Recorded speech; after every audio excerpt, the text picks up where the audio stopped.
thing is known as Area 51. Turns out Area 51 has a sister facility, Area 52, and it's a place of secrecy of its own.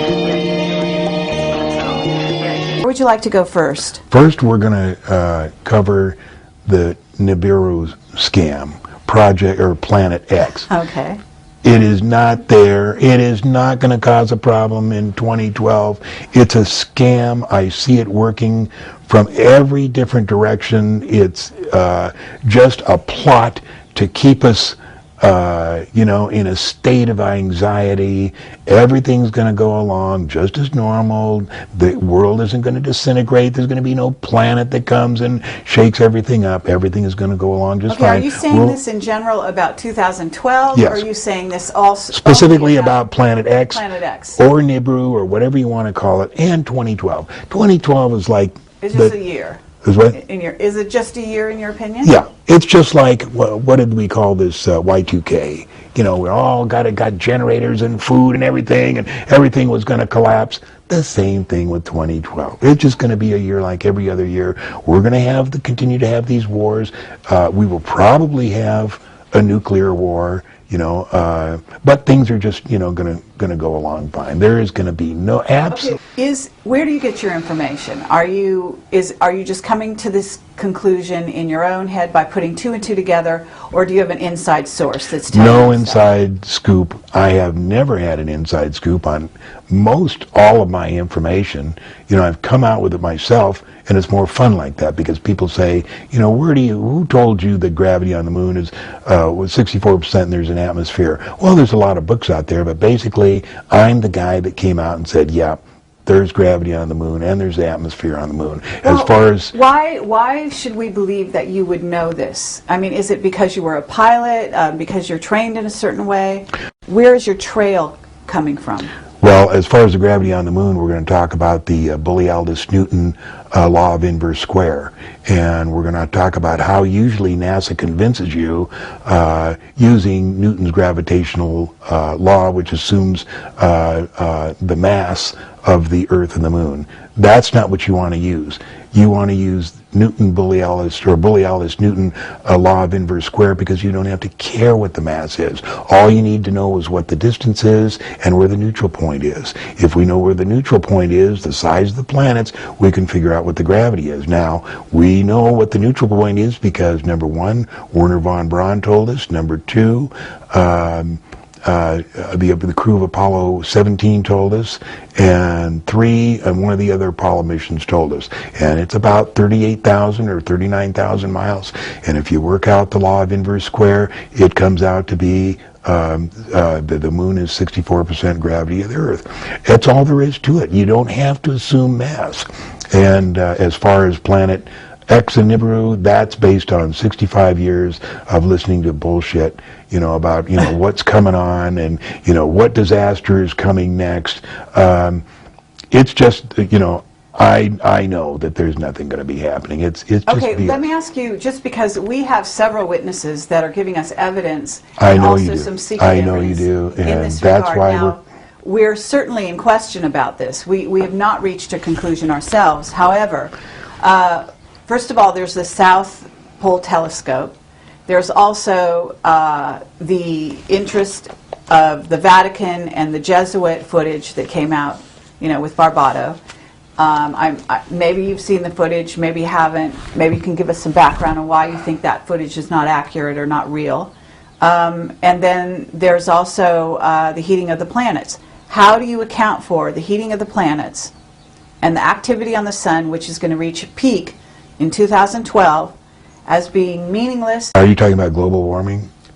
But it's not global. And David Wilcock and Richard Hoagland have gone through planet by planet and shown you how there's increased activity all the way down, and that there's actually heating up. Yeah. It's information in the public domain that every planet in the solar system is heating up. It seems to be connected with solar cycle 24.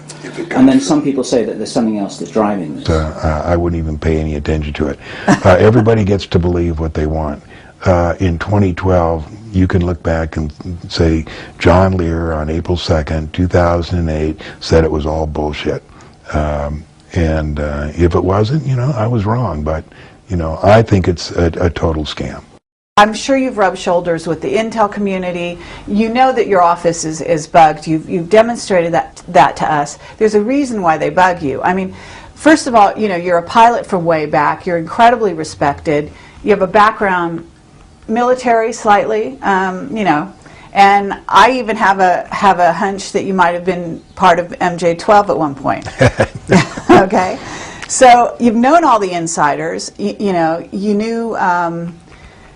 Tell me why it is. I mean, that you're saying you have no inside sources suddenly. I mean, you know, Bob Lazar. Let me correct it. I had 3 inside sources. One was Jimmy Doolittle, and he's the one that told my mom that MJ-12 existed. That story is important because when I was first getting into all this in 1987, and Chandray and Moore came out with the supposed Eisenhower briefing, and it talked about Majestic 12, I needed to know, is this true?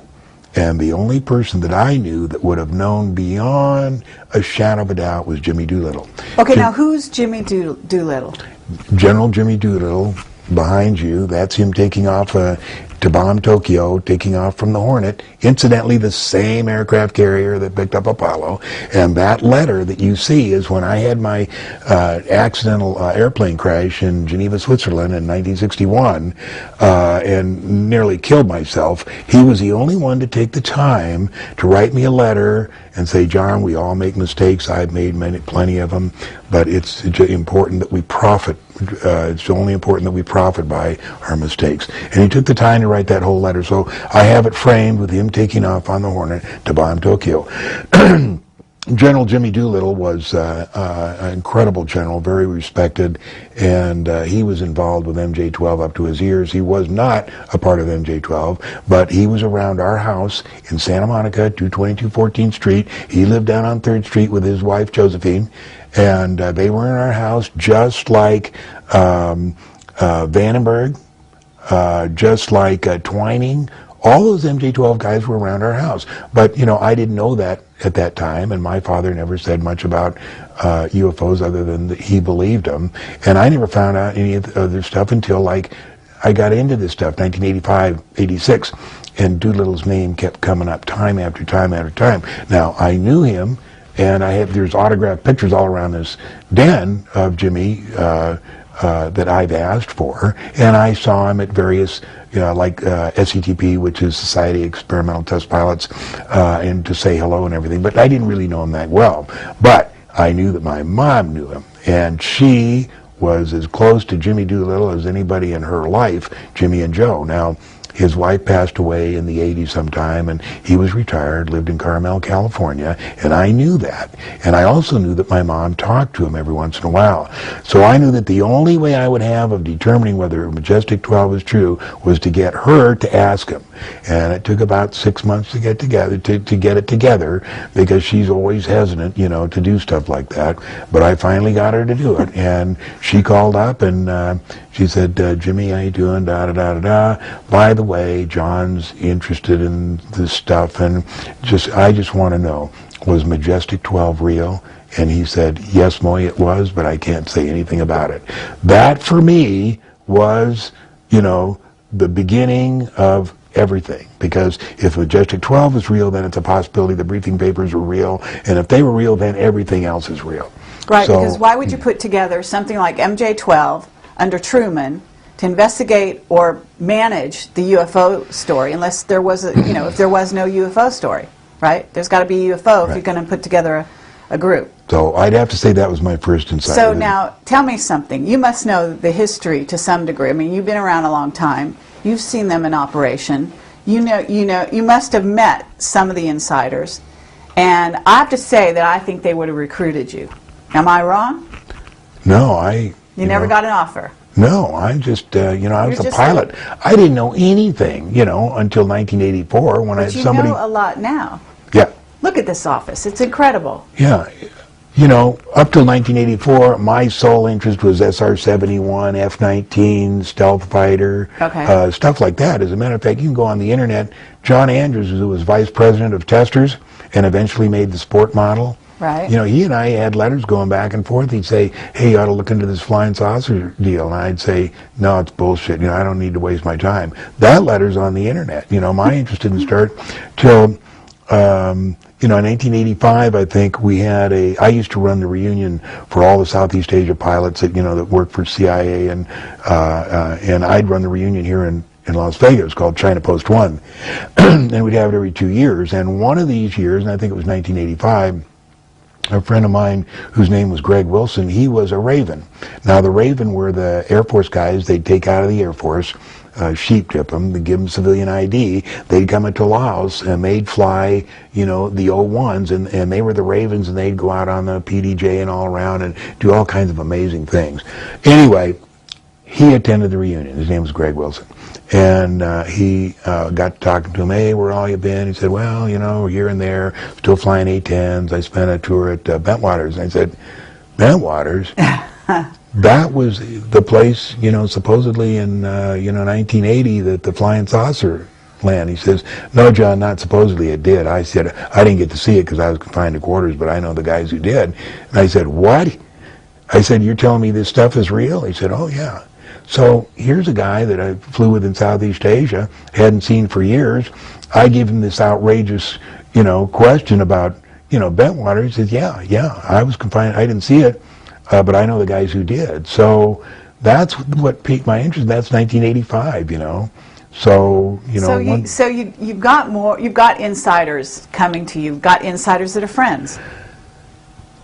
I wouldn't say he was an insider. An insider like is Bob Lazar. Right. And the only other insider, the real insider, I mean the guy, and it's been like, you know, if you guys were here 2 years ago, that's probably been like 5 or 6 years ago. I can't remember when I met, well, I know when it was. Yeah, it's been a long time ago. It's been almost 20 years. I used to live up in Idaho. He was retired. He told friends of mine a lot more than he told me. But just before he died, he came down to Vegas and more or less said, what do you want to know? And I didn't even know what to ask. And his name is? Are you at liberty to tell us? No, because, you know, the deal, the way security like that works is when they give you a clearance, and when you're deep inside like that, they tell you, look, John, we've given you this clearance, and of course we expect it to keep you secret, but we know that, you know, every once in a while you may accidentally mention something at a party, you may have had too much to drink, and you think it'd be interesting to talk about this, and we just want you to know that, you know, we don't really care, we won't hurt you, but we will kill your wife, your children, your mom, your dad, your parakeet, your dog, you know, everybody else, but you'll be okay. So that's why people don't talk, and people say, well, he's on his deathbed, why wouldn't he talk? That's why, is because they make it clear. It's not him that's going to get hurt, it's every person in his family, and then starting with his best friend. Towards the end of his life, I saw him 3 times. I drove to Idaho to see him twice, and then once back here. And when I was in Idaho, he didn't tell me all that much, but he did tell me one interesting thing that never made sense until this year, when I find out, you know, the information I'm getting is just growing exponentially. Every time I get someplace, you know, then I'm led to someplace else, and it's just so much information coming in. Anyway, what he told me was that he worked on a project, a mining machine for the moon, and this thing was being built in the south somewhere. He didn't tell me where, but, you know, I'm imagining Arkansas or Alabama, someplace like that. He said, John, this thing was so big. He said that when I finished it, he said, I have a private license. I rented an airplane just to go up and fly around to see how mammoth this thing was. And I said, well, can you give me an idea? He says, acres. I said, wow. I said, how'd they get it to the moon? He said, I don't know. And that's how projects like that work. He doesn't have a need to know how they got it to the moon. His job was to build it, you know, and they're not going to tell him any of that. That's how compartmentalization works. You know, that's one.